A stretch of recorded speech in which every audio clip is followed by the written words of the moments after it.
Welcome to Revolutionize Your Retirement Radio, bringing you insights and strategies to help you create a magnificent and fulfilling second half of life. Here's your host, certified professional retirement coach and best-selling author, Dr. Dorian Mintzer. I want to welcome everybody today to my fourth Tuesday Revolutionize Your Retirement Interview with Expert series. I'm Dorian Mintzer, your host and owner of Revolutionize Retirement. So, without further ado, I want to introduce Meg, who's my guest. And I've known Meg now for a number of years. She is co-founder of the Life Planning Network and author of, and co-author of a number of books, but author of a brand new book that's just coming out called Legacies of the Heart, Living a Life That Matters. And today she's going to discuss her unique perspective on legacy as a compass for enriching our lives and leaving behind evidence that our lives mattered and that we leave the world a little better than it was. She's going to share many of the stories from her book that illustrate the various dimensions and kinds of legacy that we all receive and leave. And also, with that, it's going to help us consider the potential role of ourselves as conscious elders. So Meg, for those of you who don't know her, is just a wonderful person. And I just feel very honored to be a friend of hers and a colleague of hers. And I've been watching this process. She actually was part of my Boomers and Beyond SIG and was talking about legacy back a few years ago, I think back in 2013. And the book has just had this organic, flowing process. And it's such a wonderful accomplishment. And I just want to congratulate you for finishing this book because I know it was not an easy process for you. So maybe we could start with a little about what led you to this, Meg. And one of the things I also want to say is that Meg has a very unique perspective on legacy. And I've read her book, and it just stirred up so many issues in me because there's just so many ways to think about the intentional and the unintentional and what we're leaving, what we received. So we're going to hear all about that today. So let's just start with you talking a little, if you would, Meg, of kind of what got you interested in this, and then we can expand into helping us understand what legacy is all about from your perspective. Oh, thank you, Dory, and hello, everyone. And before I do anything else, I just want to thank you for that incredibly gracious and lovely introduction. I'm honored to be your friend, and I'm honored and delighted to be here on this call. It might have even been back in 2012 that I was on your SIG talking about this book, and at that time I honestly was not sure that it would ever come out. But as a result of that conversation, several people's stories got added to the book. So I'm so grateful, and it certainly was a long and challenging process. But one of the things I'll just anticipate I got out of it was that it takes a village, and you and many people I suspect who are on this call were part of that village. And so, you asked how I got into it. Ever since the mid-90s, I've been very interested in the second half of life and helping people make the most of it, in contrast to what was then at least prevailing view of getting older as something to be dreaded. And this interest in legacy really just grew naturally out of my interest in the second half of life. But I do want to credit especially Donna Crone, who was an LPN member and a friend of mine, who was also very interested in legacy. And the two of us teamed up in the late 2000s to work on a workshop, Legacies of the Heart, which we gave at Kripalu a couple of years. And she was very instrumental in this journey for me, so I just wanted to credit her. I also wondered, there was a time at which I was giving up my coaching and wondering what was going to be my identity. And I'm not exactly proud of this, but I have a feeling that I thought of, okay, if I'm writing a book, I've got an identity. And so that might have been there too. The other thing is, only in retrospect, which you would understand if you've read the book, I might have unconsciously been trying to leave my own version of a legacy my grandfather left, in the fact that he left an autobiography that is very meaningful to me. So there was a time when I was just completely absorbed in it, completely on track, and saw everything through a legacy lens. And then it's since got a lot more challenging. We can talk about that later. So I would love to just jump in and give you and tell you as briefly as I can what my argument is, what my perspective is. And so bear with me. First of all, as you said, Dory, I do have a broad, multidimensional perspective on legacy. It's much more than the conventional dictionary definition of material bequest that you give to others, usually in your will or at your death. And I'd like to just read a little passage from my book that gives you a sense of the breadth and dimensionality of legacy. So, legacy is to me as general as the imprint of your life that lasts into the next generation, and as specific as a single possession, for example, a family heirloom willed to a survivor. As mighty as a religious or scientific paradigm shift or great artistic output, and as mundane as a single family recipe passed down the generations. As public as an architectural monument, and as private as a letter written to children or grandchildren.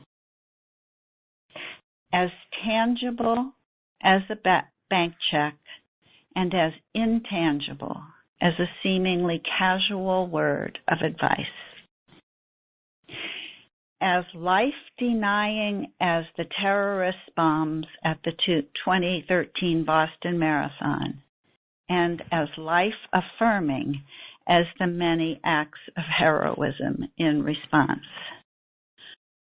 So it is anything, tangible or intangible, of any size, what we intentionally or unintentionally give, bequeath, or leave behind during our life or at our death that lasts beyond our death, usually to another generation. It is basically the imprint of our life. So I just want you to stop for one moment, because I think people need to take that in, because it's beautiful to think about what you've just said and the breadth of your definition of legacy, and that it's the little L and the big L, and as you say, tangible and intangible. I just want to underscore that. And just mention, too, in your wonderful book, in the appendix, Meg has this area where she charts it so that you really can understand the breadth and depth of legacy. I just wanted to add that and just give a moment of reflection on it before you go on. But now, go on. More about it. Sorry. I said we were going to make this interactional, so. Oh, it's exactly what I wanted, and it was perfect. And I do have the dimensions. We could talk about them, and I'll bring them in just a moment. But before I do that, just on the basis of what you've heard so far, would you each just recall a legacy that you received? And for this question, I'm going to make it from someone who cared about you. And just take a moment to have that in your mind. And as I talk more, see how it fits in with the concept. Now, I would like to start actually with a story. I think one of the real strengths of my book is the fact that I have so many stories which I think are the best way of trying to get across the dimension, the nuanced and the character of legacy. In fact, I counted them up. There are over 80 stories or vignettes or even short examples in this book. I was surprised. So this is a story early on in the book about Roberta. That's not her real name. She was in one of my workshops, and I was talking about some of the tangible legacies that I had gotten from my grandfather, and including his autobiography. And she said, "I am so sad. I have no legacies. My legacy was no legacy." And as the story developed, both in the workshop but later as I talked with her, her parents had little love for their upbringings and their families, and her mother particularly was, as she said, militantly forward-looking. She never looked back. She never wanted to keep anything. They were moving a lot. She hardly knew her relatives, her grandparents, or her cousins at all. The only thing she had was a set of felt sequined Christmas ornaments that one of her grandmothers had made. And through her life, her mom, even after she left home and she would go back to visit her parents, there was always a new set of, she redecorated all the time. She would she would sell the furniture at a garage sale. Roberta's brother sometimes would go to the garage sale to buy back something he cared about. So it was extreme, and she felt she had no legacy. But she later realized, partly from the discussion, that indeed she did have a legacy. It was just an intangible one. It was a legacy of rootlessness, of not valuing heritage or roots or family or community. And it was incredibly, very strong and, to Roberta, negative legacy. So there you can, and then we're going to look as we go on, but you can already see the dimensions of positive, negative, and what I call mixed, the evaluative tinge of legacy, something I think new that I brought into this, and intangible, and personal as opposed to public in this case. And so we'll go on a little bit with some of these characteristics, but I'll keep referring back to this story about Roberta. And by the way, after I got these down, I tried to make an acronym, and it is not very attractive. It's BLIGHT. It's B-L-I-C-H-E, but you could think of Blythe. But anyway, B is for broad, multidimensional perspective. The next one is L. We're leaving legacies all the time simply by virtue of living our lives. Whether or not we're aware of them, we are. And so now is the time to be conscious and intentional about our legacies. There are 3 seemingly universal deathbed questions that people ask, and they are, have I given and received love? Have I lived my life or someone else's? And have I left the world a little better than I found it? And it is such a shame to leave those questions to your deathbed. It's so important to ask them all along. So that's the L and the I. Now, before we get into the C, I want to just paint a little visual. Imagine a double funnel, open at both ends, and the waist is a circle with a heart in it. And imagine that we receive all these legacies through the top of the funnels, and they're at the macro level from our culture and the media, and they're in our lineage and they're at the micro level from our parents and grandparents and teachers and all sorts of people who influence us, peers. And then we take them in even, by the way, our genetics, we take them in through the totality of who we are, personality, DNA, all the experiences we've had, and what I call our heart, which I'll talk about later. And then we do something with those legacies and create new legacies, which also ripple out in ways we can never know. Okay, so you have that picture of the double funnel in your minds.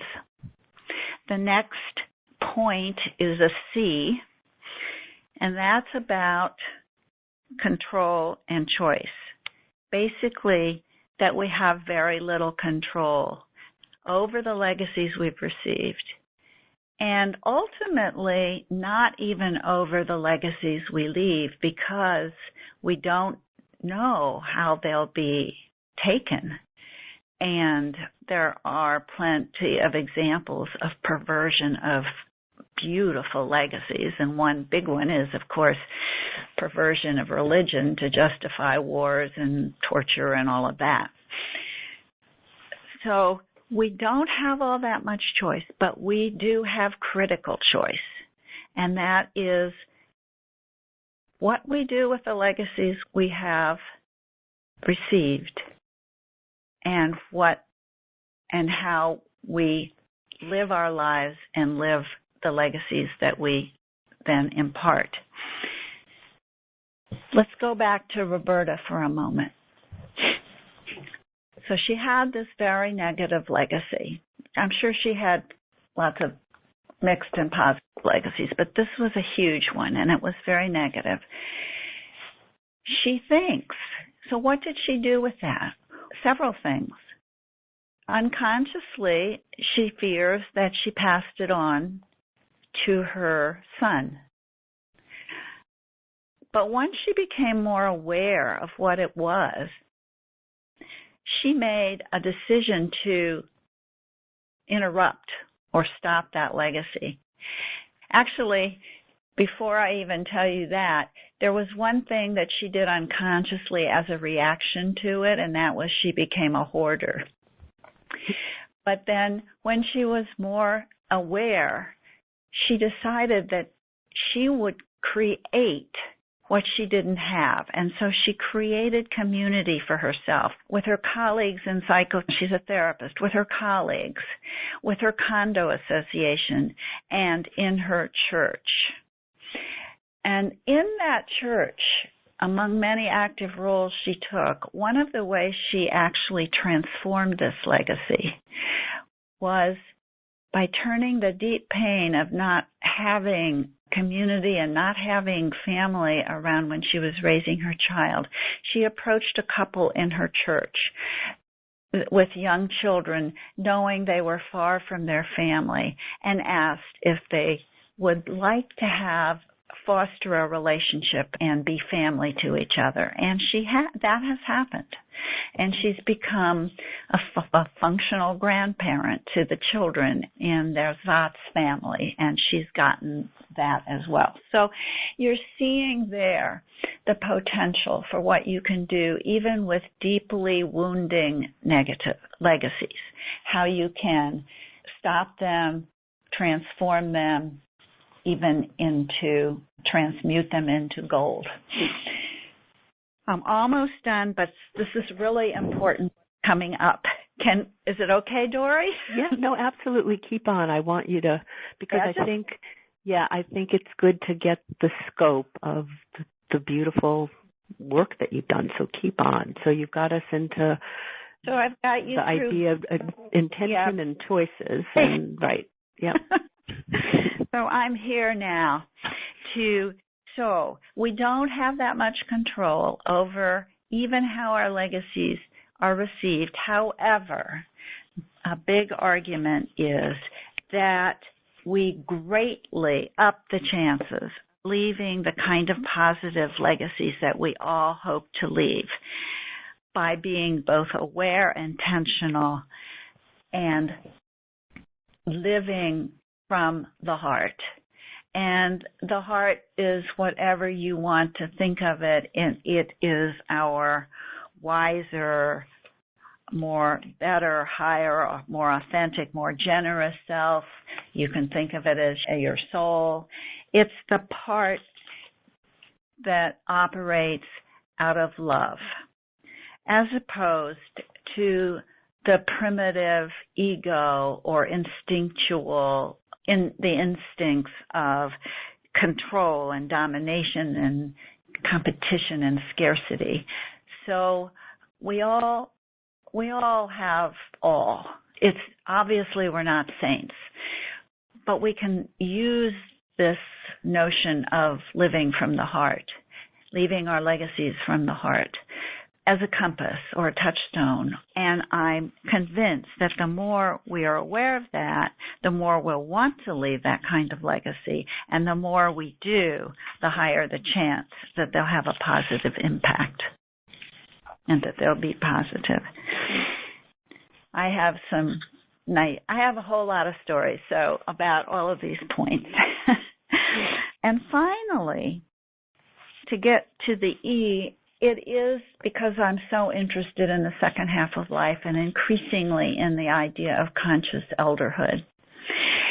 I believe that elders are potentially uniquely concerned with legacy and more capable of a long and broad and generous view. Something I have a chapter and call it 7-generation interdependence perspective, still held by indigenous elders.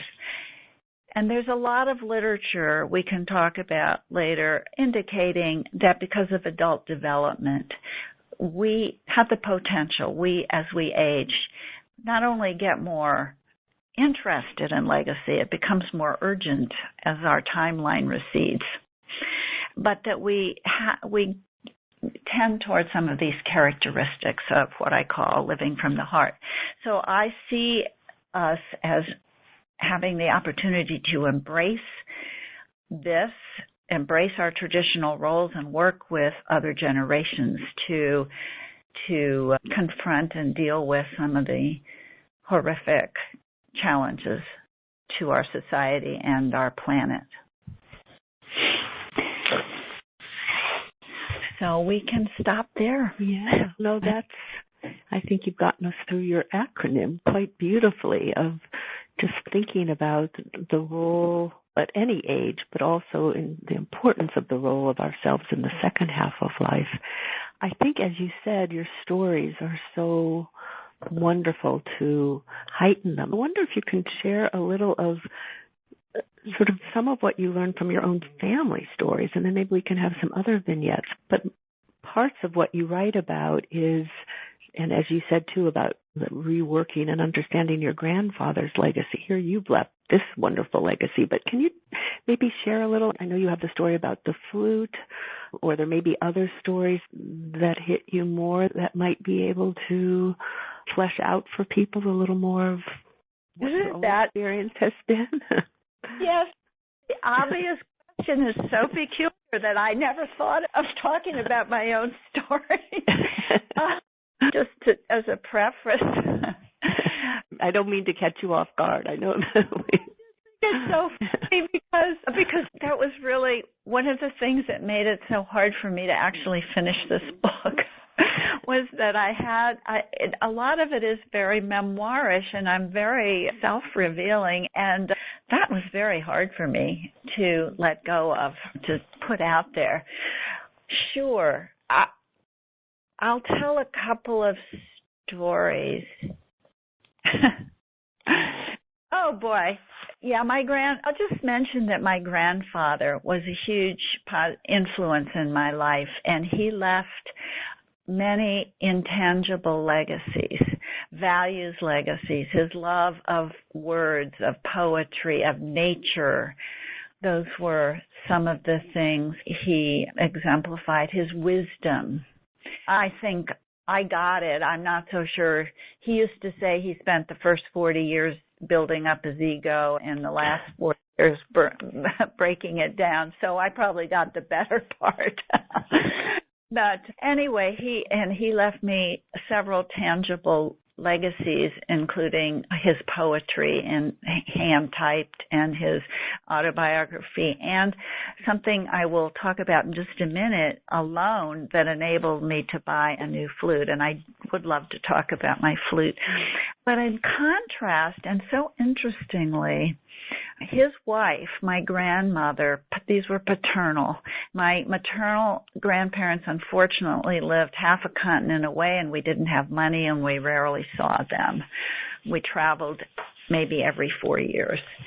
So I have much fewer memories, but the amazing thing is my grandmother, whom we called Buddy, was so shadowy. I had almost no feeling of legacy from her because she was so withdrawn and shy, and she was so outshone in my eyes by my grandfather, and then they lived with her older sister, who was a really strong and cantankerous character. Anyway, I just had this very vague legacy from her, and I was feeling so sad about it. And I was thinking about this one day when I was peeling a cucumber, and it occurred to me sort of that I was using an old bent, rusted peeler that I had inherited from her at her death, along with some other kitchen items. And the beauty of that recognition was that I could then think back to her and remember that she was a home economist. She had an MA. She had even taught. And this was her domain, but by the time I knew her, she was no longer in it. So I talked with my sister about her, and I started journaling about her, and I began to get a better feeling about her. And so that whole process really helped bring her back to me, and I'll leave the rest for you to discover. Meanwhile, I got quite a few legacies, both positive and negative and mixed, from my parents.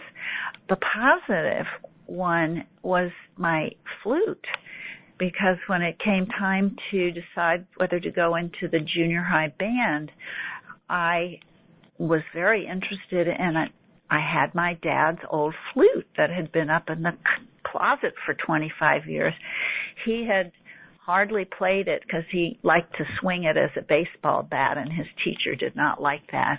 But anyway, I got it, and then later on, when I was older, I was able to get a better flute because of my loan from my grandfather.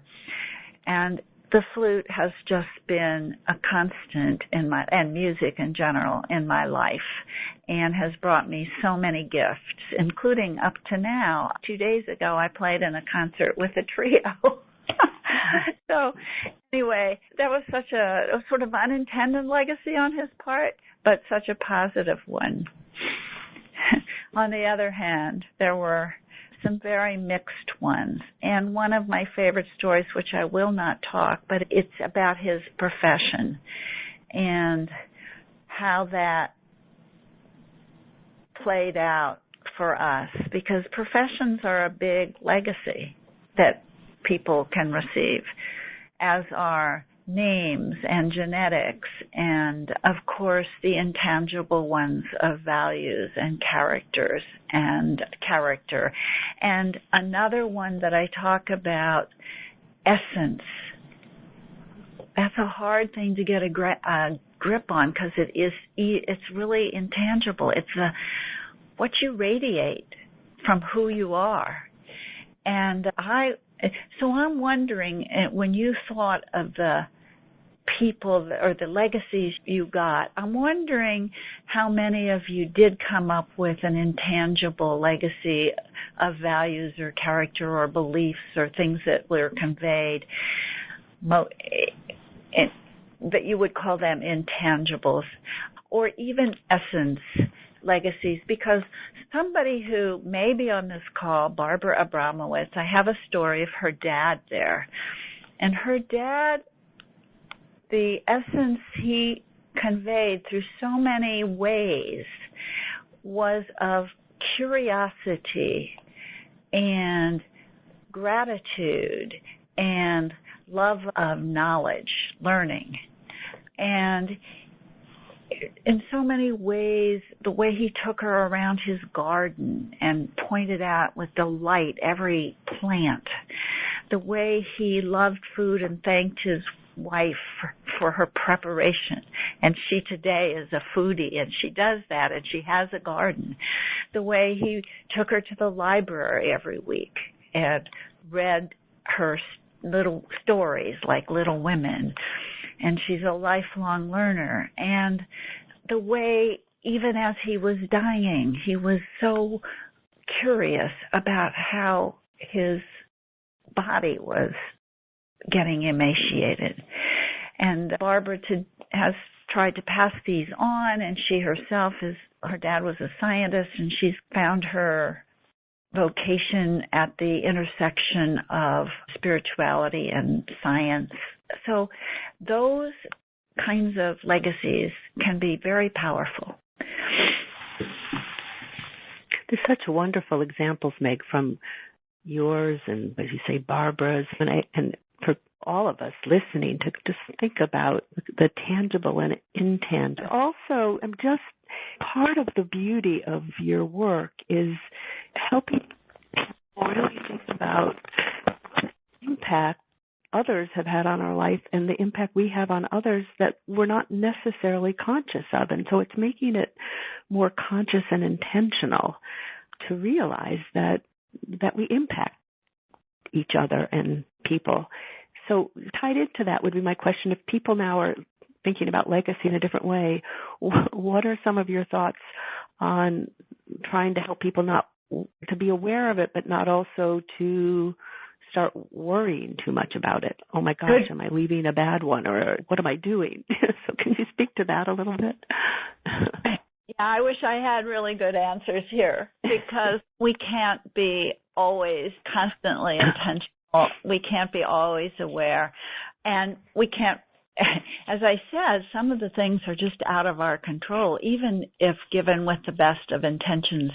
But I do think doing inner work and reflecting back on what legacies you've received and what you've done with them can make you more aware, thinking about what you want to still leave, and doing whatever works for you to clear out clear out the things that keep you from being connected to your higher self, your heart. And that can be a lot of things, including forgiveness. Forgiveness of yourself. I'll speak personally. I had to do that. It's inevitable that we've left legacies that we're not too happy about. And forgiveness of others. And I've had to do that too. And I can tell you this is a really hard thing to do, and I'm not finished. But I do have, if we have time, I'll tell one story about forgiveness, and it's about stopping a legacy as well.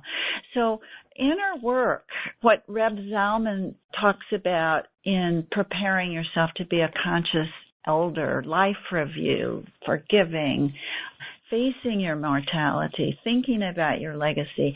And there are all sorts of practices that help you live from a more centered and aware place. And I think that I do yoga and try to meditate. Those are two possible practices. So I love people's ideas on that. Is it okay if I talk about this one little story about a woman who ended up forgiving and it was so important? Please do. Yep. Go ahead.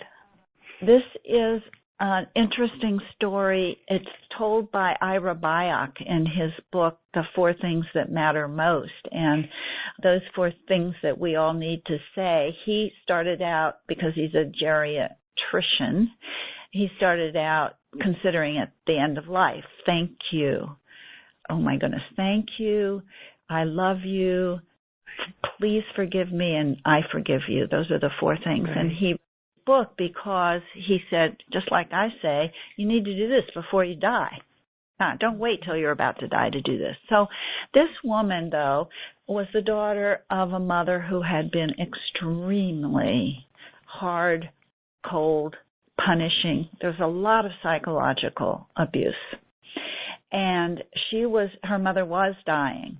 And this Mary was the mother and Jennifer was the daughter, and she had a 18-month-old toddler, and she was trying to do her best to be a good daughter and take care of her mother, but she was resenting it a lot. A therapist suggested she try to come to terms with her mother, and one day while they were visiting, she took a risk and she opened a conversation, and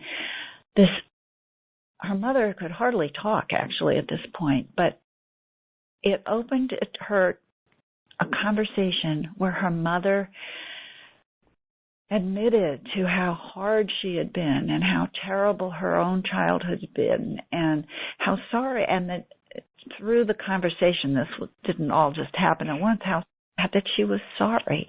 She said mistakes were made. She was having a hard time taking it.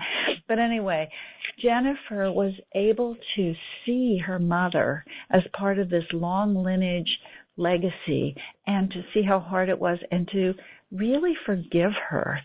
And the mother said, this is the clincher, she said, we have had enough of this.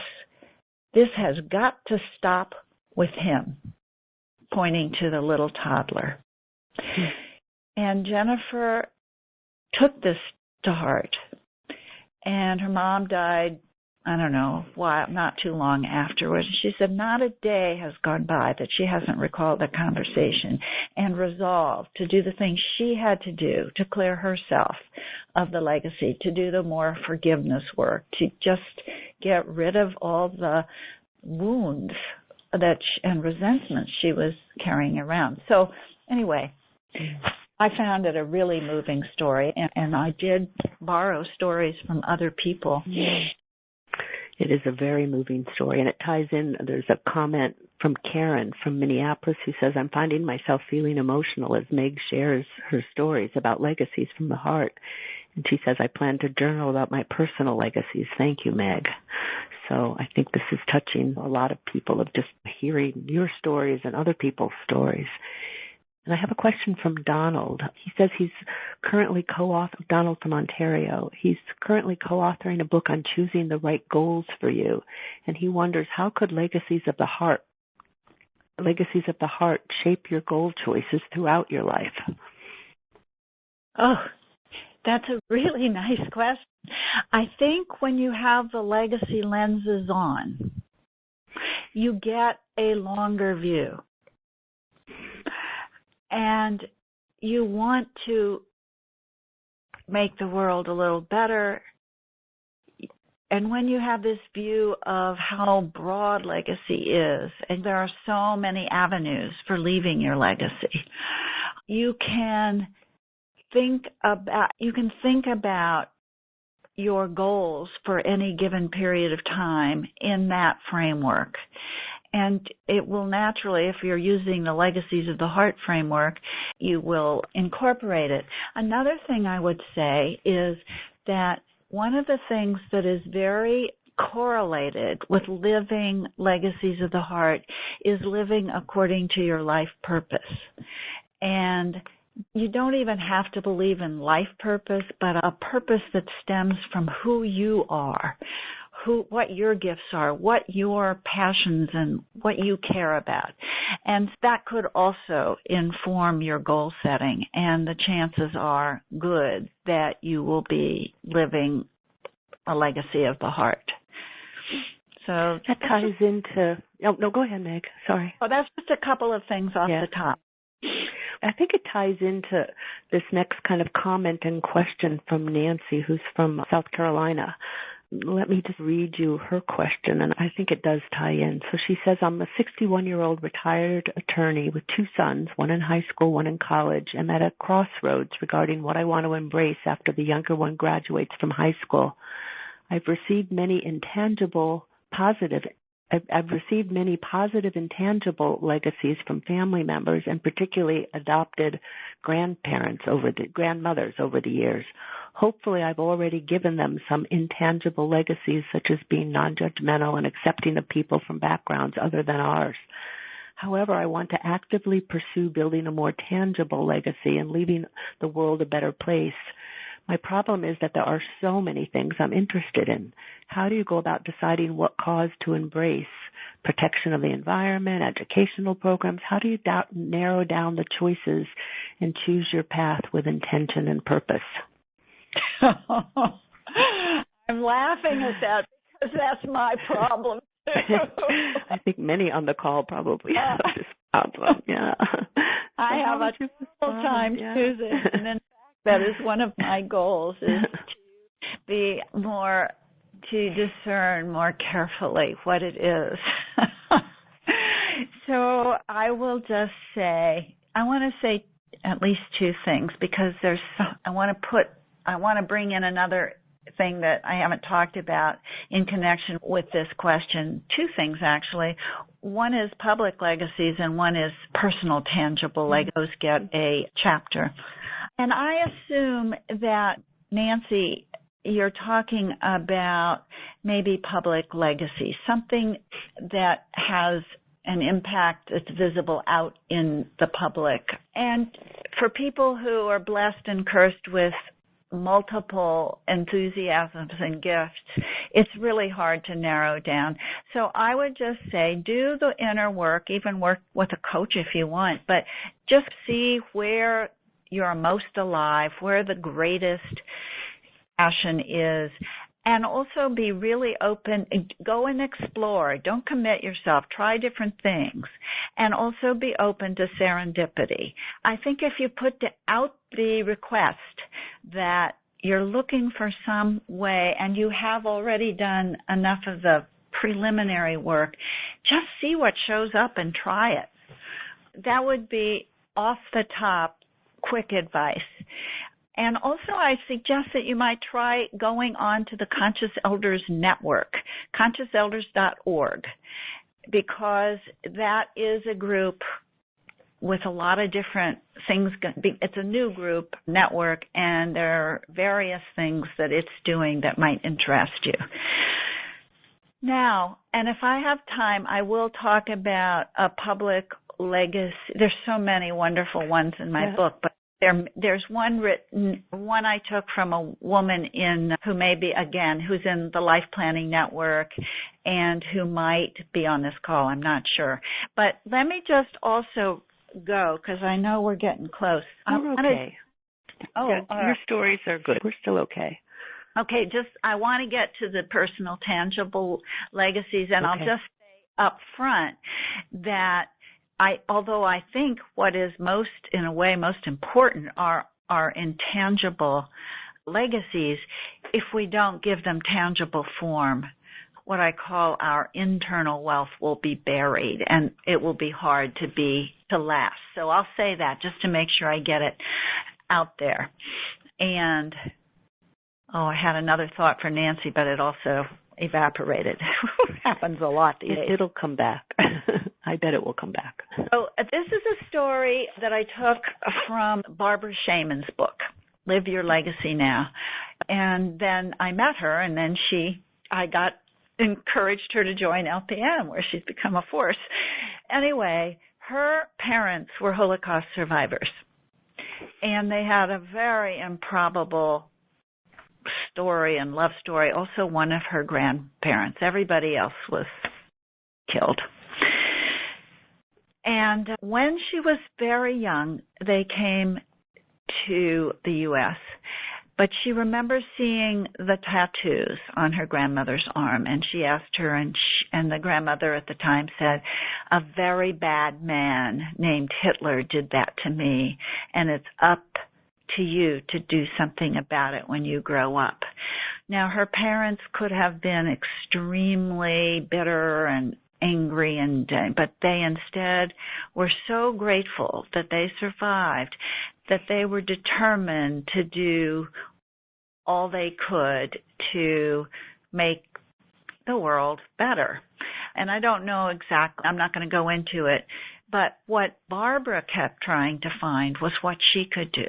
And it wasn't until her kids were they were grown, and she'd had a couple careers, and I believe she was single at that point, a single parent.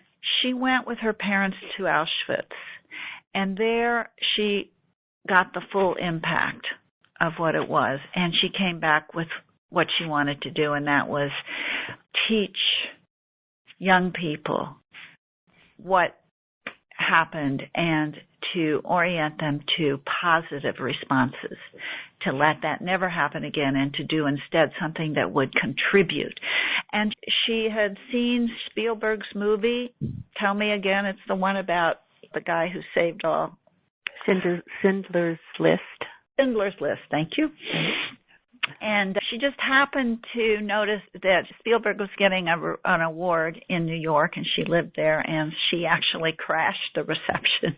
She had written him a letter praising the movie and telling him a little about her background and saying she wanted to do something. And she crashed a reception where he was. And she found him and introduced herself, and he remembered the letter, and he said, if you'll do this, I'll help you. So she went back to Philadelphia, where she was, I guess, at the time. And she started the Champions of Caring program in Philadelphia. And it's gone from a simple award program for kids in high school who did community service, significant community service, to a whole triple-edged program where they give them the help and the education to become social entrepreneurs, and where they take it into all the classrooms in school, in the Philadelphia schools. She has reached so many people, and those kids have done so many good things.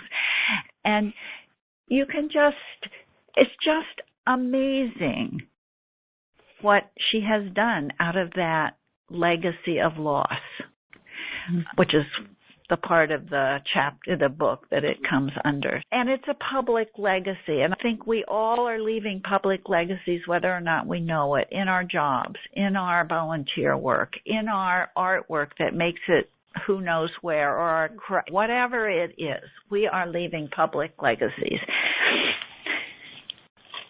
Okay. That's so important to think about. But speak a little more about the tangible and intangible. And I know a lot of times people think if I have children, then of course it's easier to think about leading legacies because of sort of the values and whatever, but not everybody has children. So I just wondered, I know in your book you speak to it, but can you speak a little about, first of all, the importance of tangible legacies for people who have children, but also the importance of tangible legacies with people who don't have children, and what are some of the challenges about leaving legacies? Even for children, even when you have, there's the problems, the challenges of far too many things, and how are you going to not burden them with piles and cartons like I have from my family of things. So I think whether or not you have children, you need to at some point cull through things, find out what is really important, what is meaningful, and there are ways to leave behind evidence of them, even with pictures and stories, even if you don't pass the actual thing on, so that and then you can ask them too what they might want. But the other piece is not just things, but your writing, and that can take the form of a memoir, and by the way, a scrapbook with stories, anything digitalized or audio, and it can take, I lost my train of thought.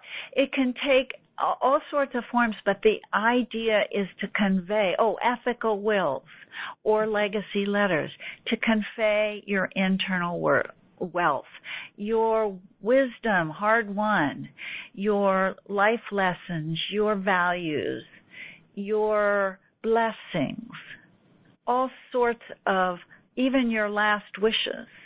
And there are all sorts of things. And if you don't do that, they won't survive very long. One generation, maybe two.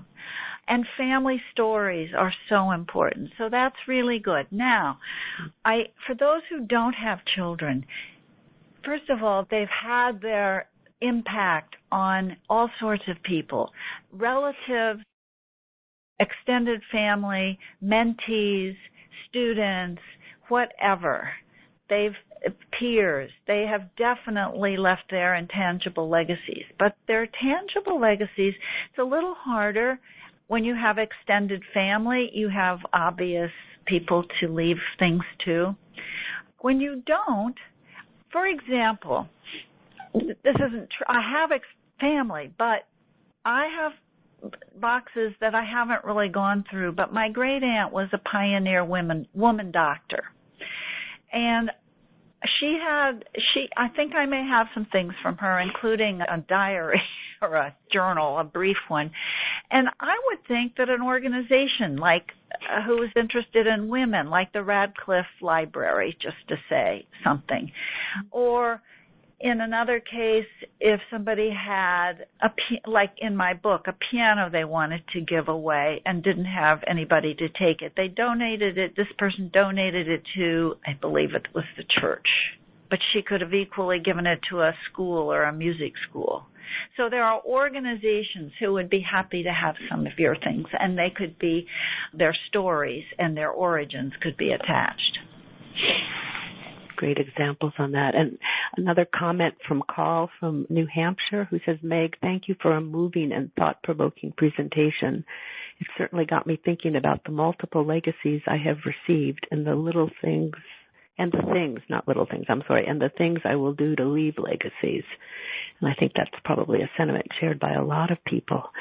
Can you talk just a little more of, and you did in terms of in responding to Nancy's questions, but how are legacies different from earlier or even mid-age to as we get older? Can you speak a little of that, or any of the stories that speak to that, of how it's part of conscious aging and why it's important for conscious aging?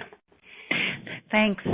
I don't know how many of you are familiar with From Aging to Saging by Rabbi Zalman Schachter Shalomi, but he, among others, talks about and Jean Cohen and what's her name, the disciple of Erik Erikson, who wrote Living Further Life, Mary Catherine Bateson.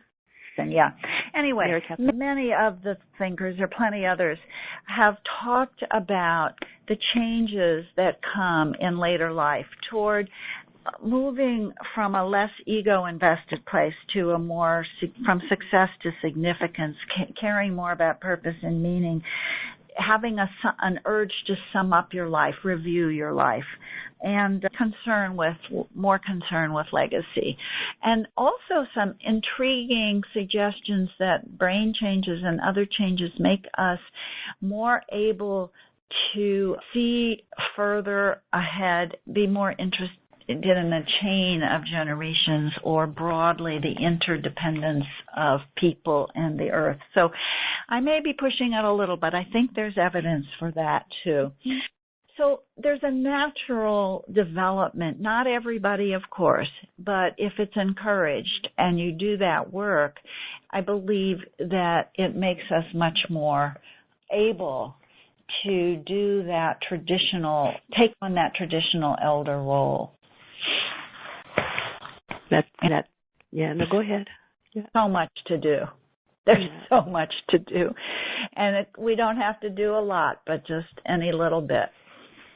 And I think what you're saying, it's so true, of the being conscious and intentional. And I'm just even thinking back to your first example with the person you call Roberta. And it's so easy to think there haven't been legacies, and because sometimes there are things we don't want to recognize that have been so powerful to us, the negative legacies. But I think we all have some form of legacy, tangible, intangible, negative, positive, public, private, and you bring it to life, Meg, in such a beautiful way, of the importance of thinking about it and being able to, with that self-knowledge, we have choices. And as you say, we can't necessarily control the outcome of how things are received, but we can certainly control the parts we can, which is trying to think about what we want to pass on, what we want with your other story to end in this generation, and to become more conscious and intentional. There's such a richness to your work and your approach. It's just been wonderful. And I do really want to encourage people to buy your book, maybe before you do your final either stories or takeaways for people. You want to tell people how to have access to it? That would probably be helpful. Okay. Sure. You can get it directly from Amazon and Barnes & Noble. You can get it through my website. I don't think that's giving me any advantage, but what you can find on my website, www.megnewhouse.com, is you can find the table of contents and the introduction and a list of resources there and some comments about the book. So I would love it if you went there. I would love it if you bought it. I would love it if you like it, if you would review it positively. And I'd love any comments. I've really appreciated the comments and questions that you sent in today. And I will just quickly, I remembered the thing I was going to add. Oh, I've forgotten whose question it was. It ties in with what you just said, Dory.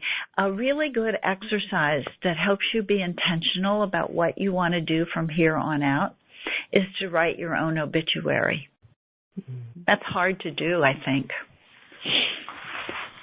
It's a great suggestion for it. The reason why there's another question or comment that just came in, that there's a link to Meg's book on the event page to buy through Amazon. Sorry, I got detracted for a moment, but no, I think writing your own obituary is such an important one. Or the exercise you mentioned earlier, although it can stir up a lot of things, but to imagine yourself on your deathbed. Who do you want to be there? Who would you want not to be there? What are the things you don't want to regret?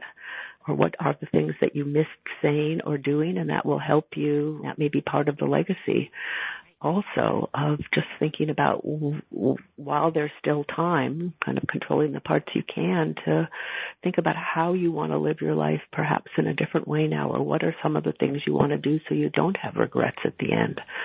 So I think both exercises could be helpful. And speaking of the exercises, each chapter in the book has some wonderful questions to get you thinking about it. And I just, want to encourage people, and that it's just so important to do this life review, to reflect and to think about the legacy, so that, you have a chance in the years ahead to be more intentional about it and make some choices. And answer those deathbed questions positively. Yeah, exactly. But as we pull it together, Meg, any final thoughts, comments, questions for people to take away with them? I'm noticing the time, so I want to respect it. There's tons more I'd love to talk about. Thank you, everyone. One of the things that is in the book in an appendix is the idea of starting legacy circles. And I love it to think that some of those would get seeded from this book. Dory, thank you. You just really grokked the book. And I really appreciate this chance to be with you and everyone. Thank you so much, Meg. As many people commented, you've got people thinking, and it's been, I think, emotional for many people to think about the legacies they've received and given. It's organic, it's deep, it's an ongoing process. So thank you so much for being with us today. And I do want to encourage people, come if you are able to next week and be part of the conversation as we talk in more depth. And as I said, I really do encourage to get Meg's book. It's very moving. When I started it, it was very hard to put down and yet hard to do, because there's just a lot to think about, and it just makes your life fuller and richer. So with that, Meg, thanks again so much, and I'm looking forward to continuing the conversation next week. So thanks for being here today. Thank you. Take care. Bye-bye. Bye, everybody. You've been listening to Revolutionize Your Retirement Radio with Dr. Dorian Mintzer. To learn more about the resources mentioned on today's show, listen to past episodes, or download our free retirement transition guide, visit revolutionizeyourretirementradio.com.